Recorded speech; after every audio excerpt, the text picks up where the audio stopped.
This coming Saturday will see one of the more consequential public order tests of the year.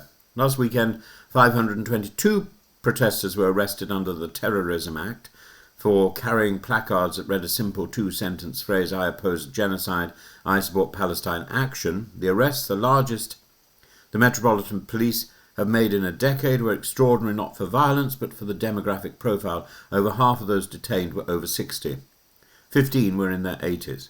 The spectacle of pensioners being carried away from Parliament Square over a slogan on cardboard has dominated front pages, and at the heart of it is the government's decision to prescribe Palestine Action as a terrorist organisation, a decision that's created a collision between counter-terrorism law and political protest. Palestine Action is not an ordinary protest movement. Publicly available evidence shows that its members have gone far beyond peaceful demonstration. They have caused major damage to RAF Briars Norton, a military base critical of UK operations in the Middle East, or rather they are critical of military operations in the Middle East. They vandalised facilities linked to the UK's nuclear submarine fleet, and in one instance assaulted police officers with a sledgehammer. In August 2024, a prison van was used to ram a defence firm's gates with crowbars deployed to destroy equipment, injuring 3 people. Now, on the one hand, there is an argument to be said that whatever the equipment that is being damaged, causing harm to military planes at a time of international tension is foolish, because we may need them. But I don't think that particularly justifies the terrorism charge.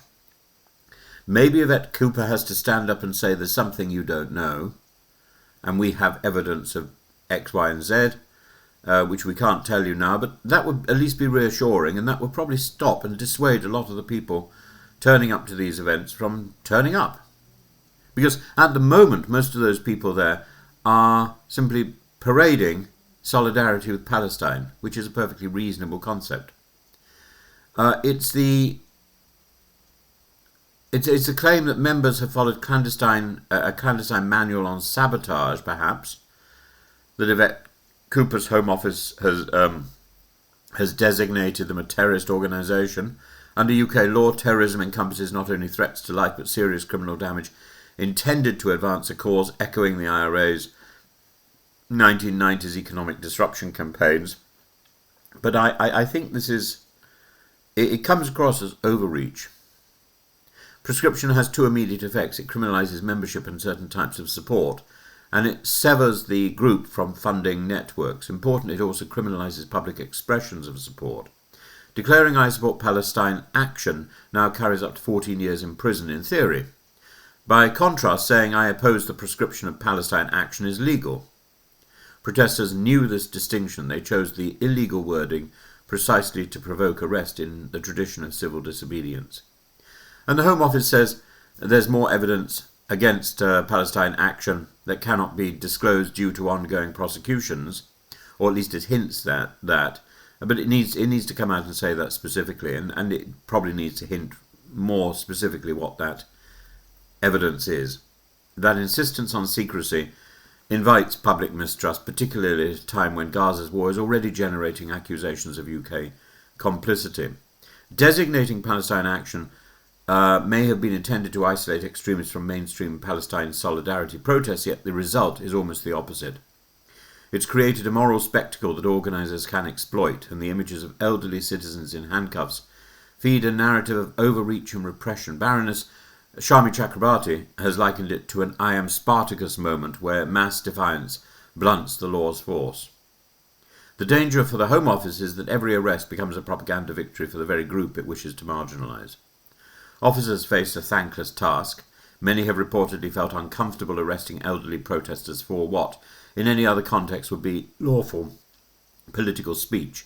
The CPS must decide whether to charge hundreds of people for a relatively minor offence, or just a few to send a message, yet either approach risks undermining confidence in policing. Charge too many and you look vindictive, charge too few and you look inconsistent. So there is a big legal battle ahead.